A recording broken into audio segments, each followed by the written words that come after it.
Salam mehriban tomoşaçylar, evi birleşler. Gahryman arka dağımyzyň saýasyny siziň her bir günüňiziň bagtiyarlygy, rowaşlygy beslenmegi, hormatly prezidentimiziň janynyň sag, belin başynyň aman, tutýan tutumly işleriniň mundan beýlegem rowaj almagyny arzulap, zehiller sunat döredýatly gepleşigimizde tomoşa etmäge çagyrýar.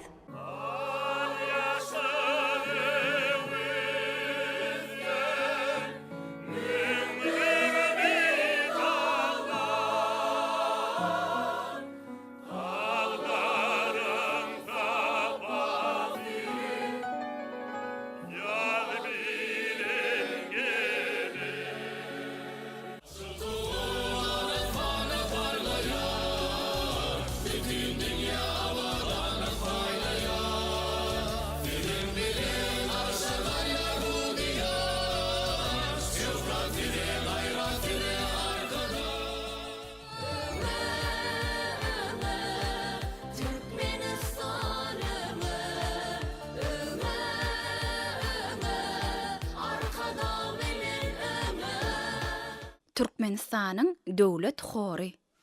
Bir gahrman arkadağımyzyň tagalasy bilen açylan.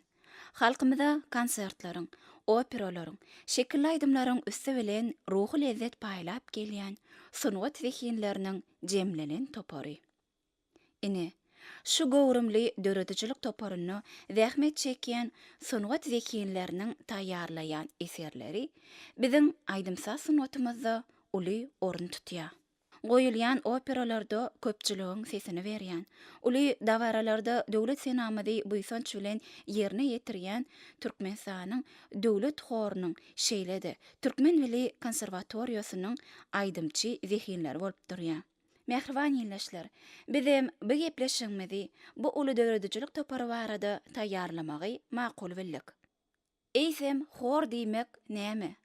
Hor sunaty nädip döräpdir? Horun düzüm bölegi nähili?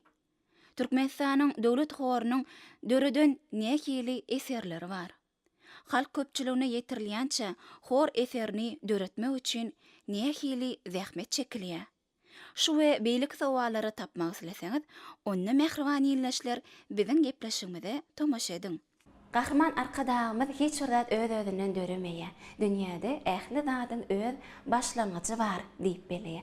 Bizim gahrman arkadağımyzyň şeýle sözlerinden ugry alyp, Türkmen döwlet hory barada gepleşip taýýarlamak üçin ilki bilen şol hor sunwatynyň döreşi bilen gyzyklanyp. Munyň üçin bolsa biz Türkmenistanyň medeniýet merkezine geldik. Türkmen Milli Konserwatoriýasynyň dosenty, Türkmenistanyň halk artisti Gurbanmurat Babaýew bize şu hor sunwaty barada, hor sunwatynyň döreşi barada, hor sunwatynyň taryhy barada gurrun berer. Salam Halifa, şu söhbetdeşligimizde hoş gördük. Hor diýmeklik aslynda näme? Hor sunwaty diýmeklik bir ýanky vokal bol, vokal diýmek aýtmak demek da.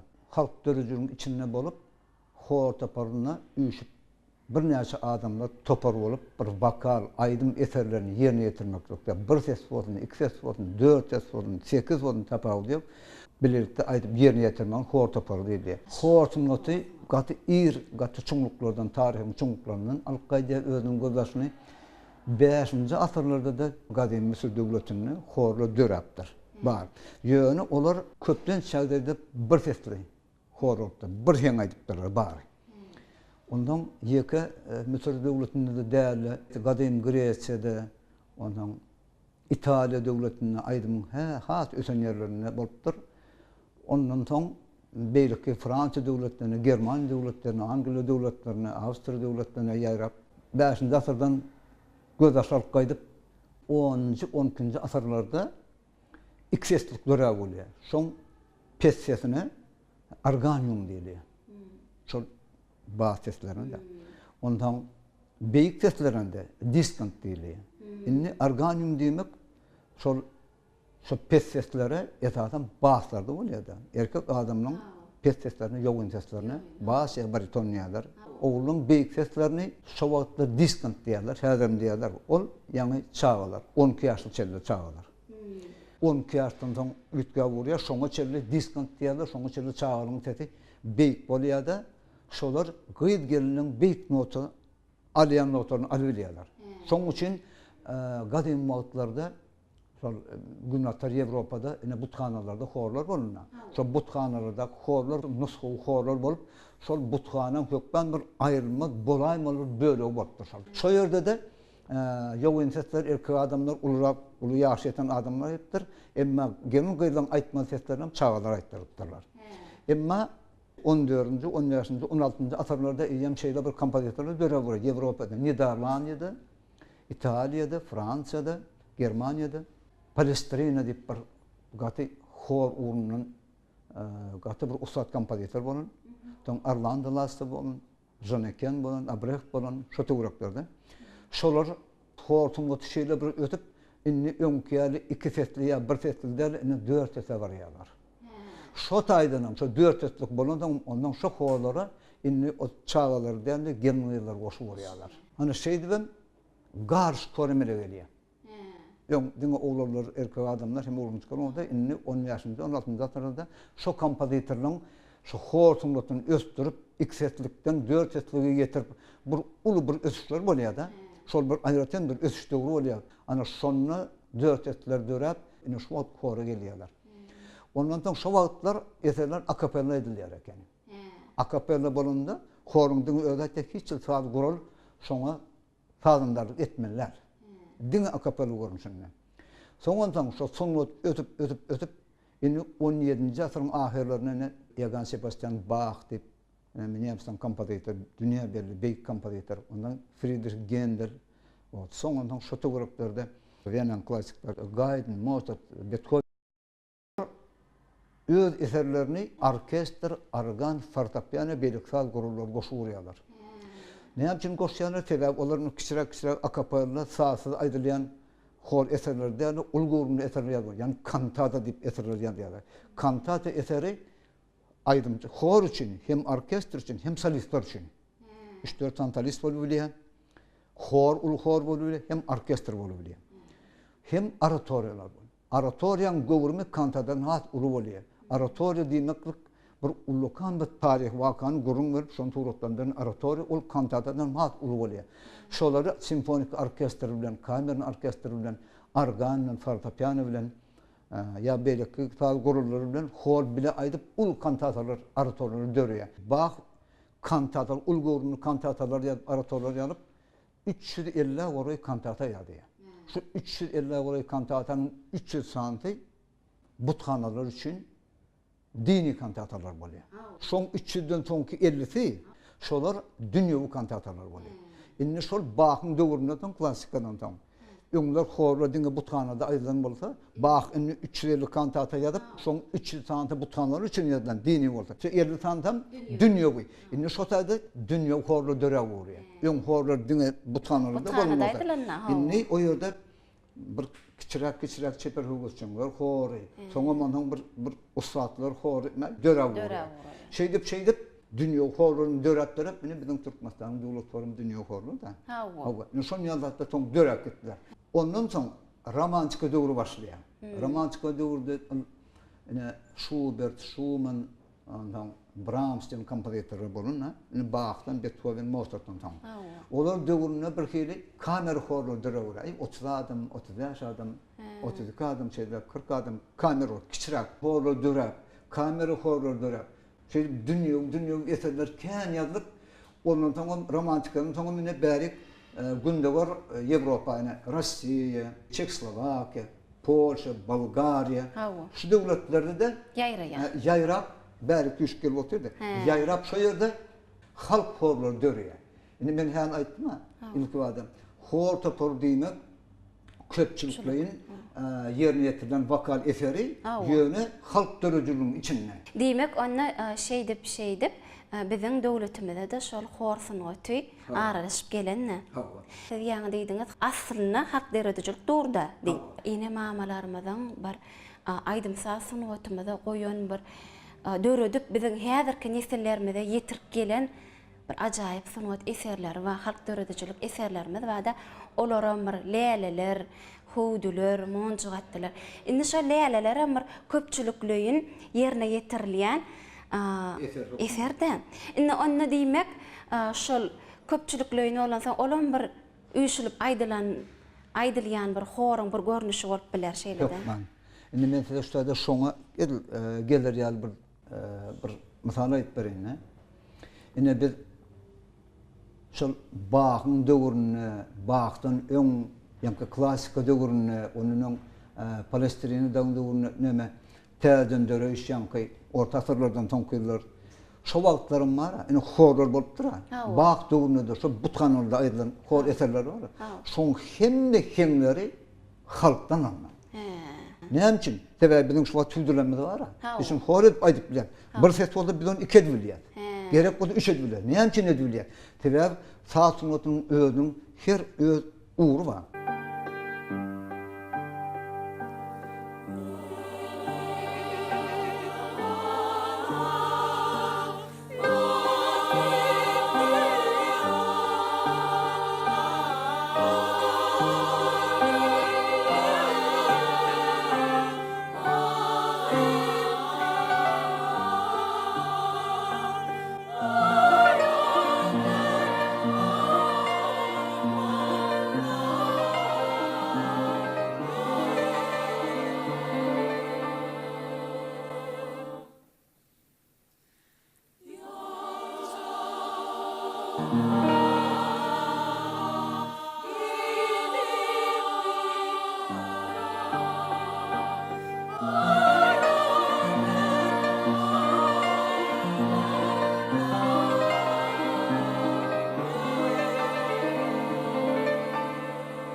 Saat sunatında garmoniya diyen bir sapat var.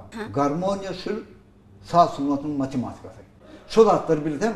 Birinin Amerika'dan gelen hüdülenmedi da kışlıkla, moncaratla, leyleri tapalı diyor. Bir de şan bir şeyini bolsa, bir sol eyyem yankı, bir şeyden ul hor yatabiliyor. Horun düdümünde şeyler, sesler var. Kıyıdların büyük seslerine soprano deyiliyor.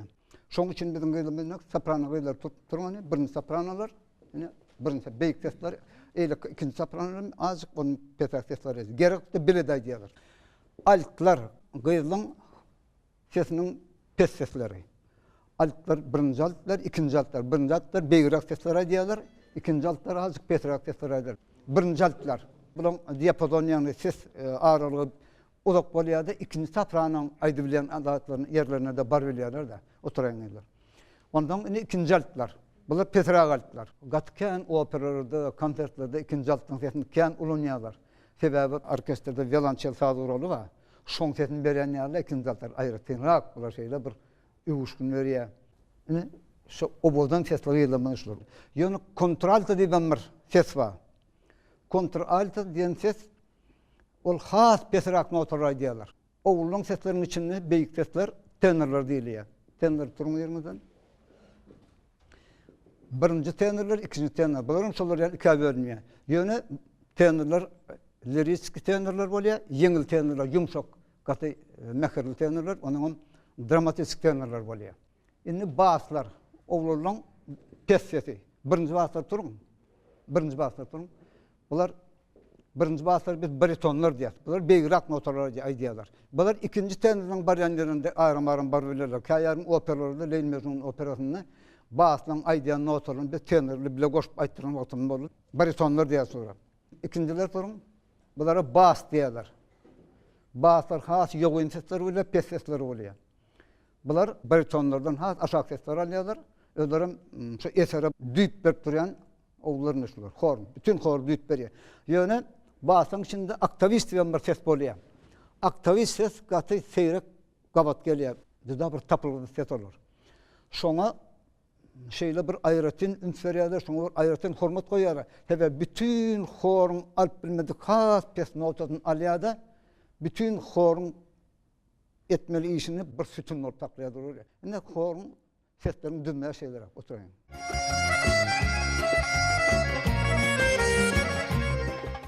Türkmen folklorundan parça, akapella hor üçin ýaragjan kompozitor Meret Anamradov. Fa do fa do fa do re do fa do do re do. Bir 2, 3, 4. 1, 2, 3, 4. Fa, fa, fa, do, re, do, fa, do, re. Bas verin. 1, 2, 3, 4.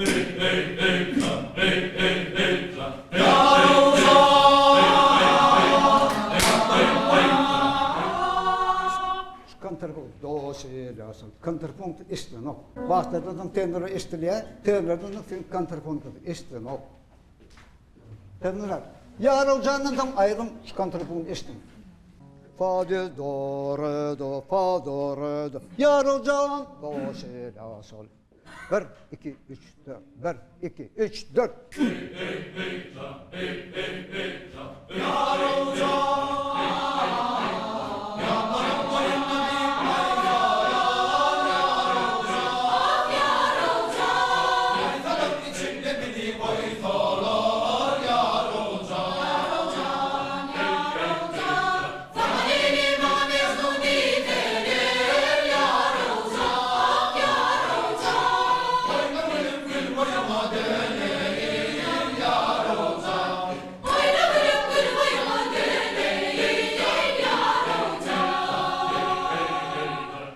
Kompozitordan oturup öğretmenin Adrian Grigor Şapaşnikov'un Çağatay'ın marıp operasını biliyorum.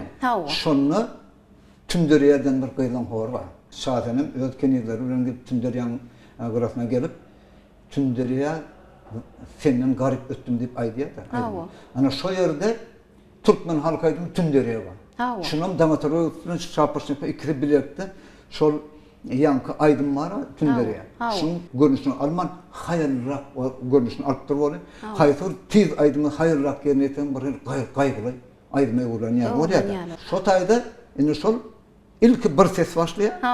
6 aylık yoldan Tündürüye tenen garip ötümden. Şu bir sesle başlayıp son 2 sese geçip son 3 sese geçip gidiyor. Şonu hor yerine getiriyor. Şonu etmek hiç kıyın değil. Demek onu bizim şol halk aydımlarımızdan hor yasap koyuyor. Hor yasap koyuyor. Onu bizim halkımızın arasından halk destanlarımız var da destanlardan hem operalar döredildi. Edil şonun yalağım halk aydımlardan hem horları döredip bolýar da. Inni operalarda horun ähmiýeti. Ol esasy şol köpçülik bolup aýdylýan sahnalarda şol opera sungatyny bir hasam bir baylaşdyrýan, şoň bir gowrumly eserdigini görkezýän hor topar bolup durýan kadiýasy. Mawtumly operan, ine şonu ogullar hor bada.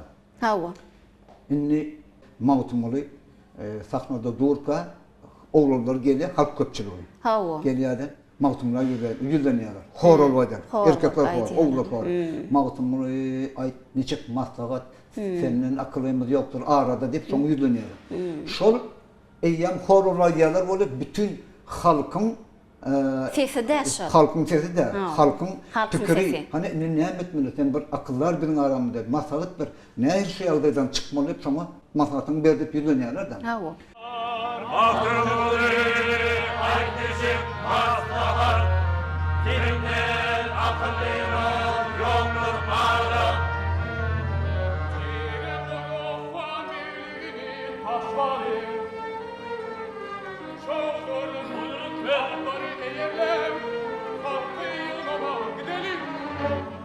Şirvan Han medresesinden geliyor getirer. Şu yerde bu toy sahnası oluyor. Aydışıklar oluyor. Ne durdu şahirin ona emedir yaşlı kız öğütüyen deyip ondan her kim soru verirdi. Şu vaktin tam mağtumdan cavan beden ay berekella ine mağtum al gerek oldu. Ne zaman gerek oldu? Hor şey deyip şu şovun kaldırıyor da. Şu toyun hayatını dörür diyen halk köpçülüğü olacak. Ana şu olur yarışa diyen yerler ama diyorlar. Ondan kıyılar sol mağtumunu etiri gelmekle kıyılar ine biri yumzaya biri bir neçe kıyılar geldiğinde keçevat yağlar kayverleri dokma dokuya kayverleri kamış örüyorlar. Şu tayda bir kıyılar forma da. Şolun bir kıyılar formunu hem de gelin kıyılar yuşup bir işe de otururken öyle aydınlık verirler. Şu yerde bir gol şa diyen bir gol aya karşı, suva karşı, aya karşı, gariba kıyıp vermediler. Çıkarlar, baya karşı, öğretmen ağrını değişip durkarlardı. Onlardan onu çopan oğlum gelip, bu maltımırlar onun şotayda toy başlayadı. Şol benim harp dölücüğümden kıyıdığından aydan edimler da şol. Aya bakar, aya karşı. Ay bakar aya karşı, suva karşı, aya karşı, gariba kıyıp vermediler, çıkarlar baya karşı.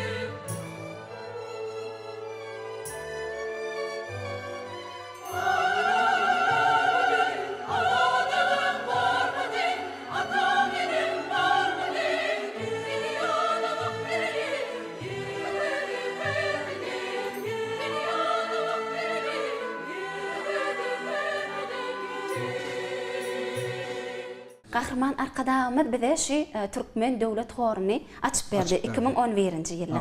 Ine şol ýyllardan bäri häzirki wagtda çelli şu Türkmen Devlet Hory bir näçe bir aýdymlary bilen, eserleri bilen, hor eserleri bilen ýa ýankyýalyk operalarda çykyş etdiler.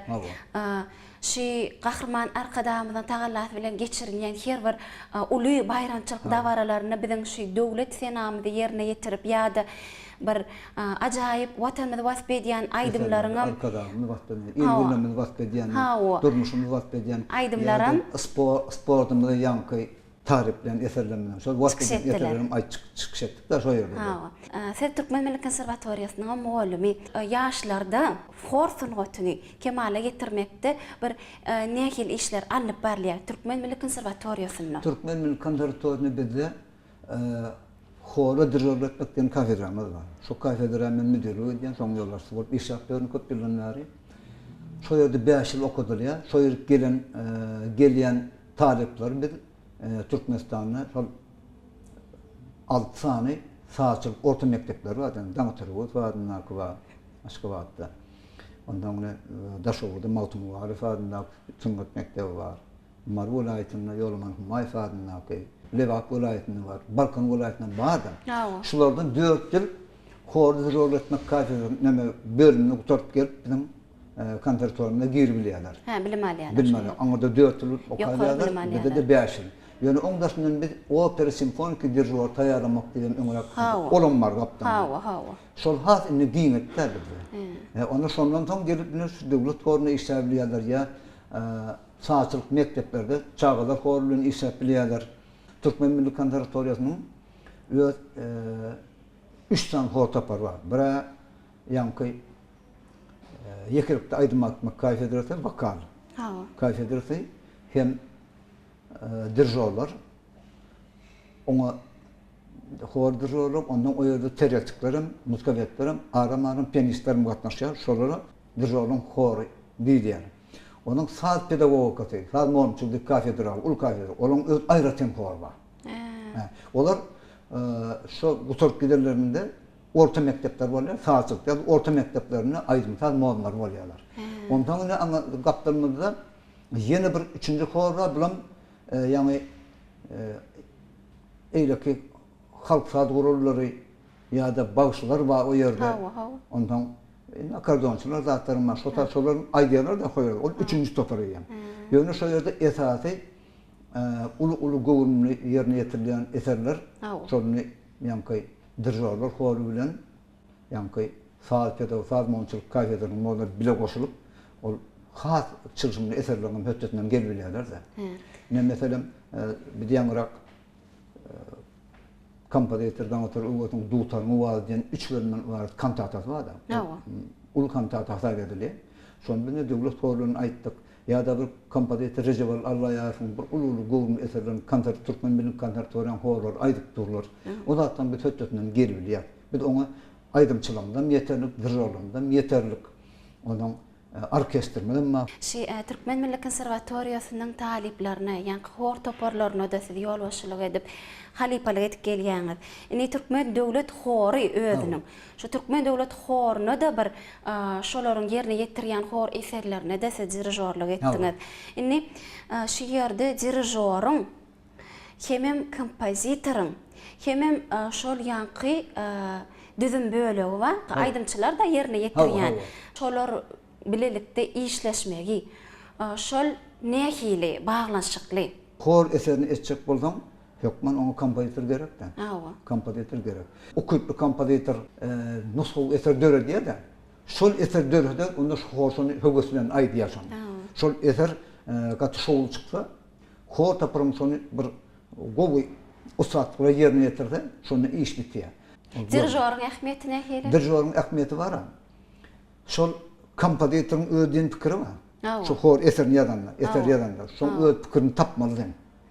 Şu eserin içinde türlerinden tapmalı. Kompozitör nereden o bir şonu yerine getirmeli. Awa. Eğer kompozitör goýup hemme tarapdan goýup ýalan bolsa onu biz bolşy yerine getirýär. Eğer de käbir kemkäslerini bir de beýirak bolsa. Meselem goýduğun sesi yetmejek bolsa, beýik bolsa. Onu biz kompozitör ýerine bir de beýirak bolýar. Beýirak bolan ýerinde bizim sesimiz yetmese onu ol bir deň derejeli ýetirýärine ýetip bolmaýar. Şoň bir haýsat üçin başgarak geçirmelimi? Ya da baslar bolsa, pes sesler de, basın pes seslerinden has bir de bolan seslerden pes ýazan bolsa. Biz kompozitör aýdýar, sen şutun mi bemol alypsyň. Ulakdagyň mi bemol alypsyň, bizde şo ýok. Şoň üçin şonu sadan aşağı geçmedi, ol ütüp getirmeli bolýar. Her kim horgum näme bu horgum boldy öz çägi bar da. Alülen notaty we alülen notaty. Ondan soň üçin kompozitör mudan maslahatlaşdyrmaly. Ondan üçin ne kompozitör şu eserden näme diýjek bolupdyr. Çaltyrak ýerine ýetirmem, haýyrrakmy? Kompozitör çalt ýerine ýetirse gowy ýerine bizim haýyrrak alsa onu. Onu kompozitörün gowny yarım ýarar. Bizim pikirlerini duýulmaýar. Şoň üçin ýerine ýetip durkak. Özüni çagyrýar.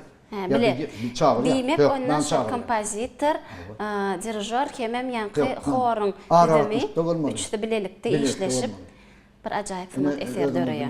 Bizim kompozitörler, görnükli Türkmen kompozitör Nurhan Mehmet. Ýa-da eserler gat çok çykanlar. Haýsy eser bolaýsyn, aýdyplardan kino filmler bolsun, ýa-da Şükür Bagşy bolsun, ýa-da Mukamsır bolsun, tapawda, Jappatlar bolsun, tapawda. Hemme de ýerine düşen, näme üçin?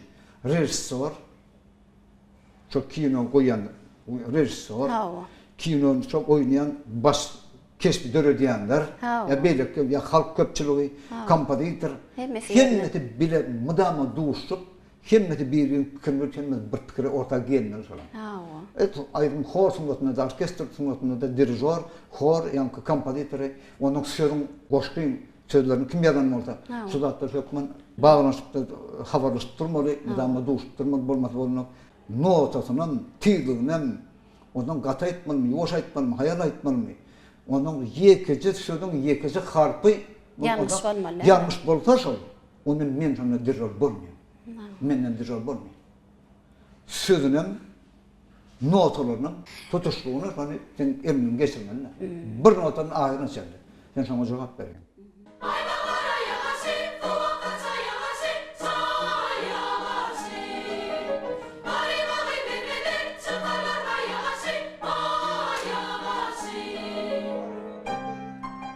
Garyba gyz bermezler, çıkarlar baýagar, çıkarlar baýagar. Çıkmaýar, çıkarýarlar baýa. 3-nji sifra. 1, 2, 3.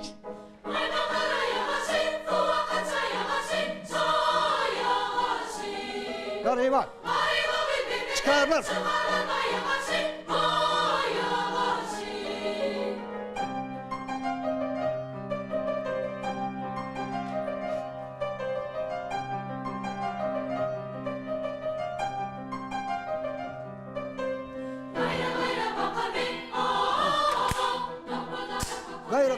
Gayra, iyi.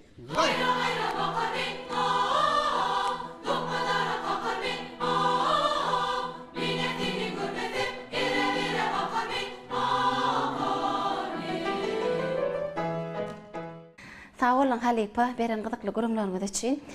Biz size sungat ýalamyny elmidäme üstünlikler arzu edýäs. Sungutumyň hak howundary hormatly Mekran gahryman arkadaşym Jansal ömür uzak bolsun. Döwlet işleri rawaj alan.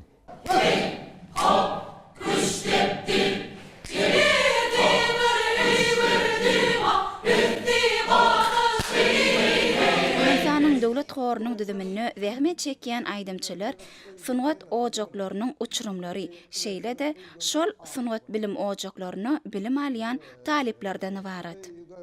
Mehriban ýylyşlar.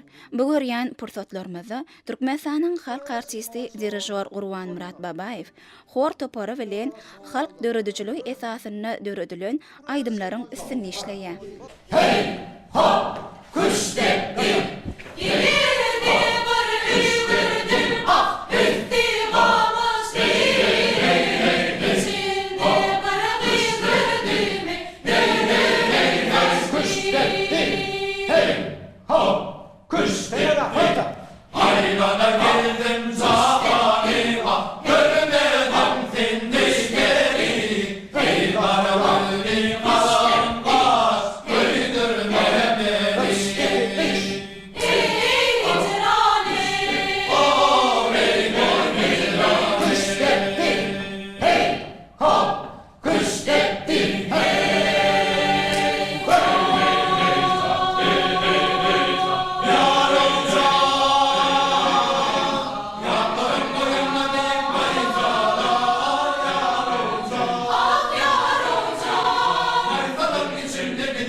Gepleşigimizi Türkmenistanyň döwlet horunyň çeper ýol başçysy dirijor Haydar Eminow bilen dowam edýär.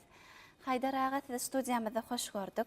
Gahrman arkadagymyz medeniýet halkyň kalbydyr diýip belleýär. Halkyň ýüregindäki ähli buýsanjyny, begenjini bir duýgusyny köpçülige ýetirýän, halka ýetirýän şol medeniýet sunat işgärleriniň döredijilik eserleri bolup durýardy. Hor topar diýmekligim bir köpçüligiň sesi diýmeklikde. Türkmenistanyň döwlet hory tutuş türkmen halkynyň bir ýüregindäki buýsanjyny, begenjini, ata watanyna bolan söýgüsini bir halka ýetirýär. Bir karar döwletimiziň bagtyrlyk döwründe hormatly arkadaşlarymyň taýty taýlarlarynyň netijesinde ýurdumyzyň ähli pudoklaryna, şol sanada medeniýet we sunat ulgamanyna yetilen sepetler, gazanlanan üstünlükler barmak basyp sanardan köpde. Hormatly arkadaşlarymyň şu taýty taýlary bilen 2017-nji ýylyň 1-nji aprelinde Türkmenistanyň döwlet hory döredildi. Döredilen günden bäri şu ýurdumyzyň ähli künjeklaryny, medeni köpçülikleriň döwlet derejesine geçirilýän çärelerini, toýdur bayramlaryny bizim täze aýdymlarymyz bilen, täze çykyşlarymyz bilen, operalarymyz bilen halkymyza hyzmat edip, halkymyza lezzet baýlap gelýär. Hormatly arkadaşlarymyň türkmen medeniýeti, medeniýet halkyň kalbadyr. Ýa-da parahatçylyk sazy, dostluk, dowanlyk sazy, ýyly döwlet geler bolsa atly kitaplaryndan uğralyp, hormatly arkadaşlarymyň şol ýol ýörelesi bize uly nusga görülemekde bolup durýardy. Indi hormatly arkadaşlarymyz şu daşy ýurtlaryna gidenine ýany bilen medeniýet sunat döredijilik adamlaryny alyp gitmegi. Bu eýen bize bir ullukan bir tejribe bolup durýardy. Biziň döwlet horumyzdan daşy ýurtlary gidenine, hormatly arkadaşlarymyz gidenine medeniýet döredijilik adamlaryny alyp gidenine 2014-nji ýylda biziň hem döwlet horumyzyň paýyna düşdi. Täjikistan Respublikasyna bolup gelmegi. Ýani Täjikistan Respublikasyna biziň türkmen medeniýetimizi dünýä ýaymakda, hem olaň medeniýeti bilen tanışmakda ullukan bir bize bir iş tejribemiz bolup durýardy. Hem olar tanışmak, olaň medeniýeti bilen tanışmak, biziň medeniýetimizi olara tanıştyrmak. Ol hem bize ullukan bir tejribe işi bolup durýardy. Şahyny Marip operasyny biz sahnalaşdyrdyk. Yusuf Züleyha operasyny, Leyli Mecnun operasyny, Mawtumly operasyny sahnalaşdyryp döwlet hory halkymyza ýetirip gelýär. Hormatly arkadaşlarymyň taýlasy bilen her ýyl iýun aýyna medeniýet hepdiligi geçirilýär. Şu medeniýet hepdiliginde de Hürrükka Himra operasyny sahnalaşdyrdyk.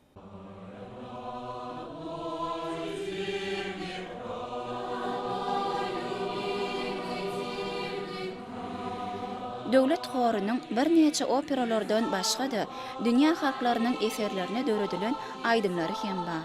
Bu görýän şekilli pursatlaryňyzda edebiyleşler. Toparyň harmeisteri Atajan Öwezow täze aýdymlaryň üstüne işleýär. Yer gelenine aýtsak dirijor Türkmenistanyň halk artisti Gurbanmurat Babayew häzir şu topara harmeister bolup zähmet çekýän Atajan Öwezowyň halipasy. Bu ýerde gahrman arkadagymyzyň tagallasy bilen ýola goýulan Halipa şäherlik mektebi hem alnyp barylýar.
Hormatly prezidentimiz medeniýet sungat işgärlerine bir döredöjülük toparlaryna hälisini şafer paýlaryny gowşuryp bir hormatly atlary dakyp hasamyr işlemäge ruhlanyrpdyr. Siziň hem toparyňyz şeýle baýraklary gahrman arkadagymyzyň bir şafer paýlaryna münasip boldy. Hormatly arkadagymyz her ýyl däp bolsa ýaly şu güýz aýlaryna medeniýet we sungat ulgamyny işleýän döredöjül adamlaryny altyna atyryp bäsesiň jemlenýär. 2014-nji 2017-nji ýyllarda biziň paýymyza düşdi. Hormatly arkadagymyň elinden şafer paýyny almak, ullukan bar. Biziň ýangy döwlet hor toparmada bir gyl täze hyjuu, täze ulgamyň joşy, garaşdy bir tarap Türkmenistan ýurdumyz wasp etmekde. Täze aýdymlaryň üstünde işläýän elýär.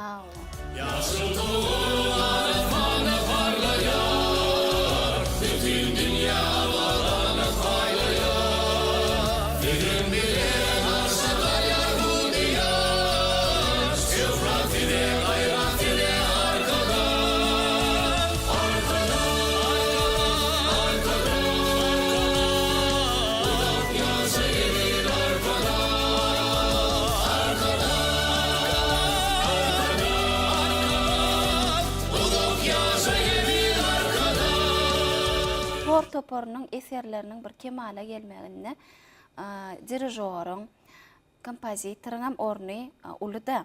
Indi şu siziň biziň halkymyza ýetirýän aýdymlaryňyzda bir şekilli aýdymlaryň Türkmenistanyň halk artistleriniň ýerine ýetirmegine şekilli aýdymlara da bir olar köpçülik bolup şonuň bir gaýtalamagyna ýa-da bir umumyň şol aýdymyň döremegine hor toparynyň bir diýseň bir ul ähmiýeti bar da.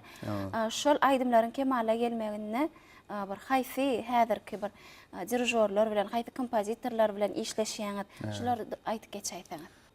Şu kompozitorlarymyzdan Recep Allaýarowyň eserlerinden, ýagny ýa-da Recep Rejepowyň eserleri, Nurganym Hoja Muhammedowyň eserlerine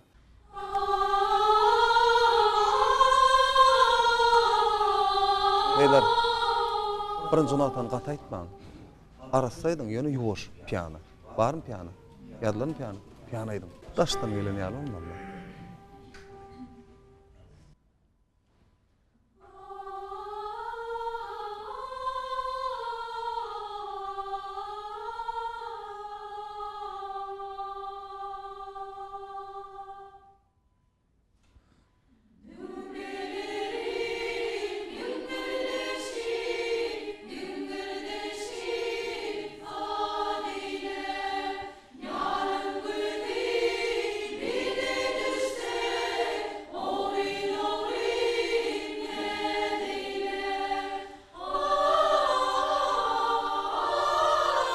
İlkinci gezek ýanglanýan bu aýdymlar ýakyn wagtlarda döwlet horunyň baý döredüçiliginiň üstüne ýetirer. Mehriban tomaşaçylar, siz aýdymlaryň işlenýän pursatlaryna tomaşa edýäňiz. Aýdymlar işlenip doly kemale gelen soň türkmen wagt teleýaýlymynyň üstü bilen halkymyza ýetirilýär. Şırmay tarafından dürbünü verip geliyor. Şırmay tarafından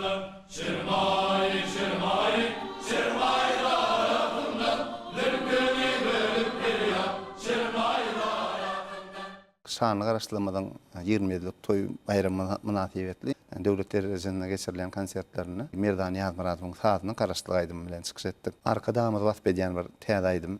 Ýekerekde Türkmenistanyň halk artisti Suhanerde Oraz Berdiýewiň aýtmagyny döwlet tory bilen bilelikde arkada aýdymyny ýerine ýetirdik.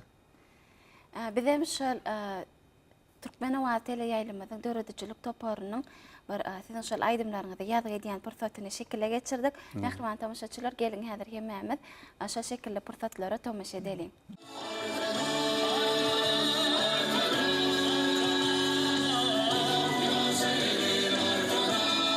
İşlenen aýdymlary halkymyza ýetirmek üçin türkmen wagtyla ýaýlamy ýazga geçirýär.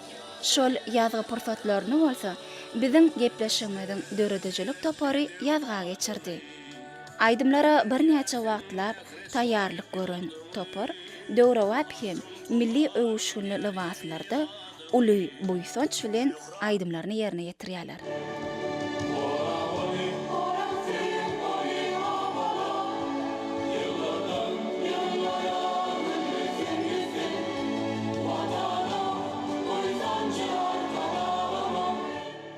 Hor toparynyň aýdymlaryny, döwredçilik toparmadan ýazgy edýän pursatlaryny, gözel paýtagtymyza mehmançylyga gelýän dünýä halklarynyň wekilleriniň hem uly gyzyklanma bilen synlaýanlyklary bizde buýsanç duýgularyny ýordy. Gözel lewasy, owadan nizamy düzülen hor toparynyň ýerine ýetirýän şirin aýdymlary dünýä halklarynyň hem wekillerini bipar goýmady.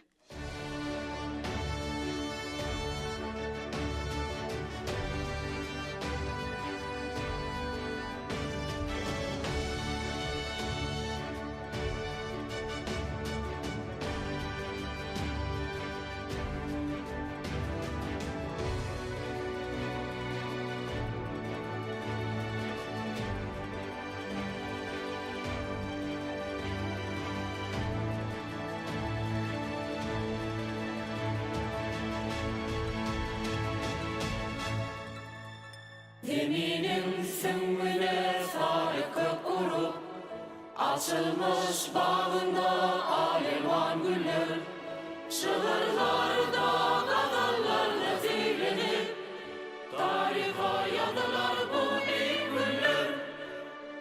Koy coşkunum, kursağıma sığmasın, bu sevdi sıvana alan kursadım, şu söz bilin, dünya zeyana çıkıp, çayanımı şadlık bilen kurşadım.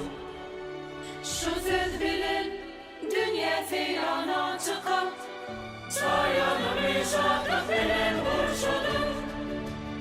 Garaştırlık mızal bolan ardımım, garaştırlık ak yollarım aydımı, yedi arka dağın adın alkışlar. Bu aydımı coşup coşup aydımı, yedi arka dağın adın alkışlar. Bu aydımı coşup coşup aydımı.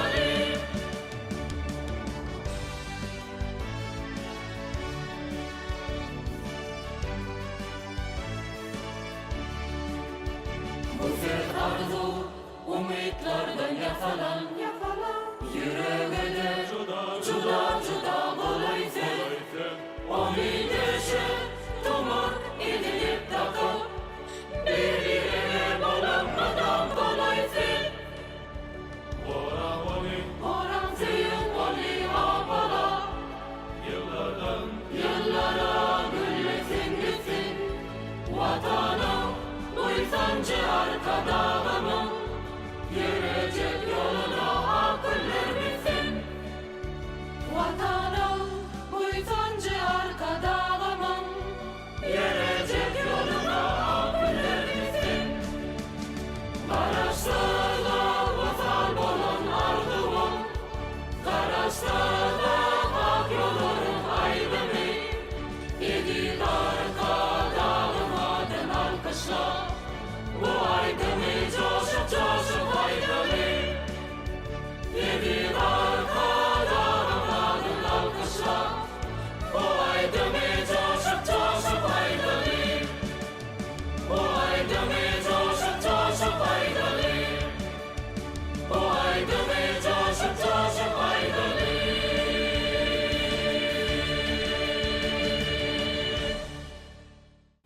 gelecekde şol hor topor bilen bilelikde nähilek täze eserleri, nähilek täze aýdymlary ýa-da şekilli aýdymlary halkymyza ýetirer diýip öňüňizde maksat goýýaňyz. Hormatly arkadaşymyň başda durmagyny biziň her bir günümiz toýdur bayramlara beslenýär. Bile işleşen kompozitorlarymyz bar.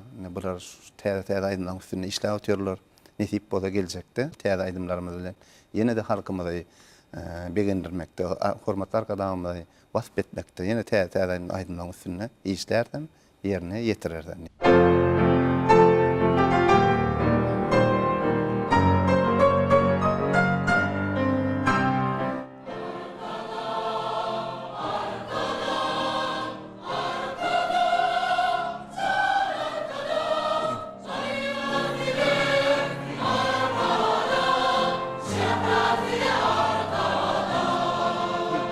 Nusgowy öz kompozitorlarymyzyň eserlerinden çäklenmän, hem daşary ýurtly kompozitorlaryň, Nusgowy kompozitorlaryň eserlerini öwrenip Türkmenistanyň döwlet simfonik orkestri bilen birlikde Resul Gylýesowyň ýollaşçylygyna her bir konsertlarda täze eserleri çykyş edip ýerine ýetirip gelýär. Daşary ýurt dilindäki aýdymlarym şonu ýani simfonik orkestri bilen birlikde ýerine ýetirýär. Goý hormatly arkadaşymyň jany sag başy dik mertebede belin doldan tutýan tutumly işleri, ruwaçlyklara beslensin. Sağ olun, beren gyzykly gurulmaryňyz üçin. Bizde şu döredijlik toparyňyzda elmedama bir döredýän eserleriňiziň bir şowly çykyp halkymyzyň gyzygyny gollawyna münasip bolmagyňyzy, mundan beýlägen işiňizde üstünlikleriň ýaran bolmagyny arzu edýäs. Mehriban tamaşaçylar, ine şunyň bilen hem zehinler Sunwat döredýä atly gepleşigimiziň bu sanyny geçir gutarýas. Goý hemişe gahrman arkadaşymyzyň saýatyny, watanymyzyň beýik ösüşleriniň, yeňişleriniň, bagtyarlygynyň boşlukçysy bolup, aýdym saýlarymyz belentden ýaňlansyn. Gahrman arkadaşymyzyň jany sag, belent başı aman, tutýan tutumly işleri elmedama rowaj alsyn. Sag salamat bolun, iyi dileşler.